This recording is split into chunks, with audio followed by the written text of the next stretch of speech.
वो एक single chip 6,500 रुपये प्लस 1,200 उस बंदे की। भाई कम से कम एक डंबल की कीमत बहुत महंगी पड़ती है। और जब भी मैं ये इंजेक्शन निकालता हूँ लौंडों को लगता है कि स्टेरॉइड ले रहा है। 40 mm का इंजेक्शन है भैया। भैंसे को लगता है भैंसे नहीं है, इंसान है हम। सदर बाजार अपने फ्रेंड को लेके उसके बाद में मैंने वैक्सीन देखी। मैंने भाई क्वालिटी चेक करी। मैं 12 मीटर वैक्सीन 2,500 रुपये की लाऊं। 12 मीटर समझते हो? मैं रुपये। और सबसे सेटिस्फाइड चीज लगती है मेरे को ऐसे। Hey guys, welcome back to my channel. My name is Arun Singh Negi और आप देख रहे हैं आज एक नया और व्लॉग। ये हमारे विजय भाई बाल सहलाते हुए, इन्होंने बेचारे ने इतनी अच्छी बॉडी बनाई थी, इतनी अच्छी बॉडी बनाई थी, एब्स के चक्कर में पूरा लुल कर दिया शरीर। आज कर रहे हैं जिम की चीजों की मरम्मत। आप लोगों ने एक बंदा दिखाता हूँ। आपने बादशाह मूवी देखी है? उसमें एक बंदे को ना एक उल्लू की आंख और एक कौन सी आंख, बकरे की आंख लगाई गई थी। हमारे कुलदीप का जिगरी दोस्त मिस्टर रमोला, नाम क्या है इसका? आशीष रमोला। अच्छा, सुमित रमोला। तो बड़े वाली प्रगति पे है वो। हाँ, क्या कह रही हो? यहीं रख दो, अभी मैं रख दूंगा। सपोर्ट ज्यादा सपोर्ट देगा तो वो तेरे उस पे ही रह जाएगा, सपोर्ट में ही। हाँ भाई बताओ, जमीन पे मारना है? अच्छा, माउंटेन क्लाइंबिंग। हाँ, ऊंचा नीचा लंबा साथ। हाँ भाई, तो आप समझ रहे हो भाई। बहुत दिन बाद नेट खोल रहा हूँ ना, तो इसलिए थोड़े टाइट भी चल रहे हैं ये। देखो सीट की हालत ये हो गई है। एक तो पता है क्या, तो डंबल रखते हैं ना तब फट जाता है, तो उसके बाद अब इसको करते हैं रिपेयर।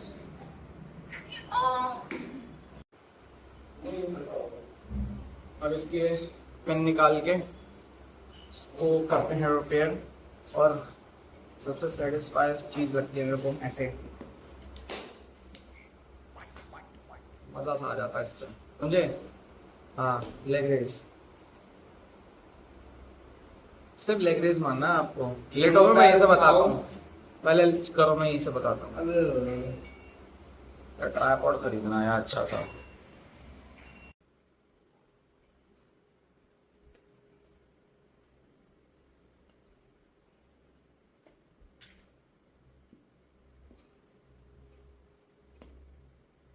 भाई ये रहा वैक्सीन का पूरा बंडल। 12 मीटर लाया था, पता नहीं कितना ही खत्म हो गया। पूरे जिम में पता नहीं कितनी बार लगाया, कितनी बार चढ़ाया उतारा। भैया जी, आपके लिए इसका क्रिस वाला कुर्ता सिल दें। क्रिस मूवी क्रिस वाली मूवी देखी थी? स्पाइडरमैन वाला बनाई है। अरे black Spiderman. Oh my God. Okay, दीवार पे चढ़ जाएंगे फिर पहन के। बिल्कुल। चिपक जाना फिर।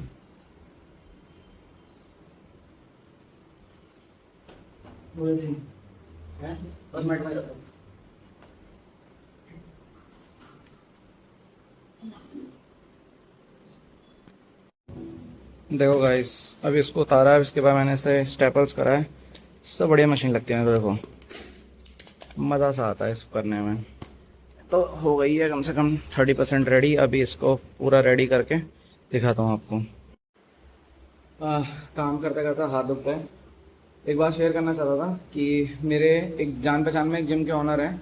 वो कहते हैं तेरे 2017 या 18 से डंबल लगे हुए हैं। तेरे डंबल ऐसे कैसे हैं? मशीनें तेरी एकदम वैसी की वैसी हैं। देखो दिखाता हूँ। ज़्यादा हार्डली इनमें फ्रेमिंग कलर कुछ खराब नहीं हुआ, सीट खराब नहीं हुई है। बस केबल जो है वो टूट जाती है, क्योंकि भाई वो यूज होगी तो वो टूटेगी, उस पर वेट पड़ता है। डंबल बेसिकली मेरे पास स्टिकर्स उखड़े हैं या थोड़े बहुत ढीले हो गए हैं, खराब नहीं हुए, टूटे फटे नहीं है। 30 किलो का एक थोड़ा ज्यादा फटा क्योंकि किसी ने रैक पे टेढ़ा मेढ़ा करके रख दिया था।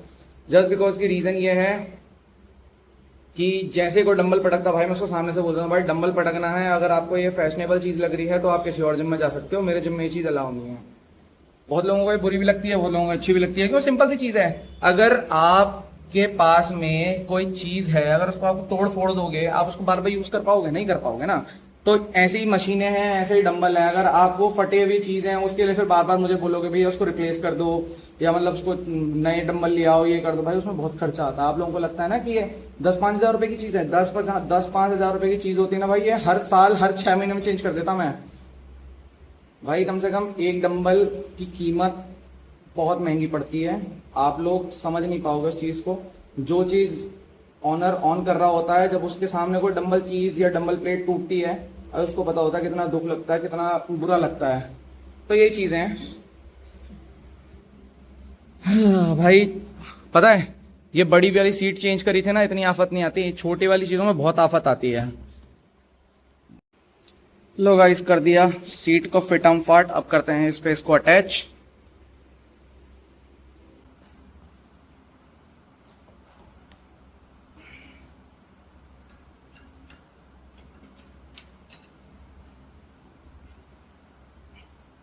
भाई अगर आप जिम के ओनर हो या ट्रेनर हो, ट्रेनर तो खैर कोई कोई सिर्फ ट्रेनर ही होता है बेसिकली, जो ओनर है जिम का भाई उसको बहुत कुछ आना चाहिए, बहुत पैसे बच जाते हैं। जैसे कल जिम की बात चल रही थी वहाँ एमसीबी से, तो मैंने भाई इलेक्ट्रिशियन को देख देख के वो भी सीख लिया कि कैसे करते हैं। एक दिन ये इस काम मैंने भी तब भी सीख लिया जब मैंने एक बार ना वैक्सीन वाले को बुलाया, मैंने कहा इसकी सीट कवर चेंज करने हैं। उस बंदे ने कहा कि जी 2500 रुपए की वैक्सीन आएगी, और पता कितनी 4 बेंचों के लिए वैक्सीन बताई उसने मेरे को, और इतनी थर्ड क्वालिटी, मतलब जैसे ये वैक्सीन है ये बहुत ए ग्रेडेड, बहुत अच्छी वैक्सीन है, जल्दी से फटती नहीं है। जब ये पानी पसीने के टच में आती है तो धीरे धीरे सूख के खराब होकर तब फटती है ना, ज्यादा दिन ये बहुत बढ़िया चीज है। तो मैंने उसको कहा ठीक है, कह रहा 1500 रुपए लगाने के। मैंने ठीक है भाई 4000 रुपए हो गए हैं। अब उसके बाद में मैंने उसको देख लिया उस दिन कैसे उखाड़ रहा है, कैसे क्या कर रहा है, कैसे लकड़ पे फिट कर रहा है, कैसे फॉर्म लगता है, कैसे सब कुछ मैंने देख लिया। वो हार्डली वैक्सीन 3 महीने चली होगी, वो खराब हो गई। अब उसके बाद में मैं गया सदर बाजार अपने फ्रेंड को लेके, उसके बाद में मैंने वैक्सीन देखी, मैंने भाई क्वालिटी चेक करी। मैं 12 मीटर वैक्सीन 2500 रुपए की लाऊं। 12 मीटर समझते हो, मैं कम से कम जिम की सारी मशीनों की सीटें कवर सब कम से कम तीसरी बार चेंज करी है। इसका तीसरी बार है, मतलब ऐसी बहुत सारी मशीनों 3-3 बार चेंज हो चुका है। तो सोचो कितना घपलेबाजी कर देते हैं लोग। तो इसलिए भाई कुछ चीजें ऐसा होने चाहिए कि आपको आनी बहुत जरूरी है, सीखना बहुत जरूरी है, पैसे बच जाते हैं।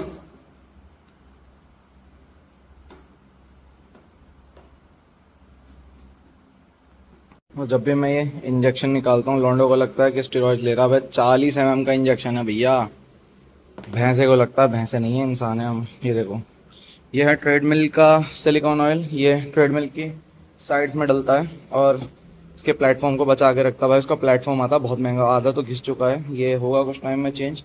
और डेक कम से कम 7000 के आसपास का आता। फिर इसके बाद में उसके बंदे के सर्विस चार्जेस हैं। तो भाई ऐसा लगता है लोगों को कि जिम खोल दिया है वन टाइम इन्वेस्टमेंट, भाई नहीं, बहुत गंदा खर्चा है भाई। पिछली बार यहाँ पे जो ये जगह एरिया है, यहाँ पे अंदर ना एक ड्राइव होती है, ऐसी एक ड्राइव होती है, तो इसमें ना एक चिप होती है भाई, वो एक सिंगल चिप 6500 रुपये प्लस 1200-1000 रुपये उस बंदे की सर्विस चार्ज है। इतना गंदा खर्चा आता है ना, बस दिमाग खराब हो जाता है। तो करता हूँ अभी इसको।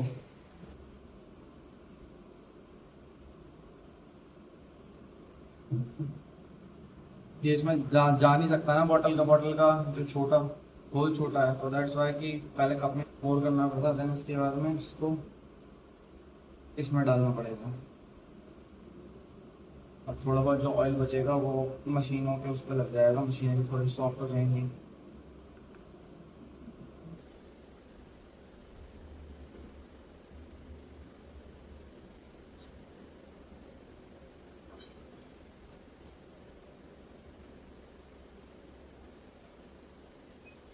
तो दोस्तों आज का ब्लॉग करते हैं यहीं ख़त्म, और मैं जाऊंगा अब घर, बहुत ज़्यादा थक गया हूँ। और अभी इस ट्रेडमिल को ऑयल डाल के थोड़ा चला के देख रहा हूँ ताकि ये स्मूथ हो जाए और पूरा डेक पे इसका ऑयल फैल जाए।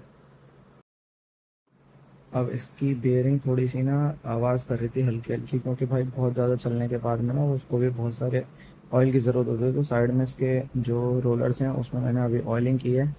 चलो good night, tata bye bye, मिलते हैं कल के ब्लॉग में।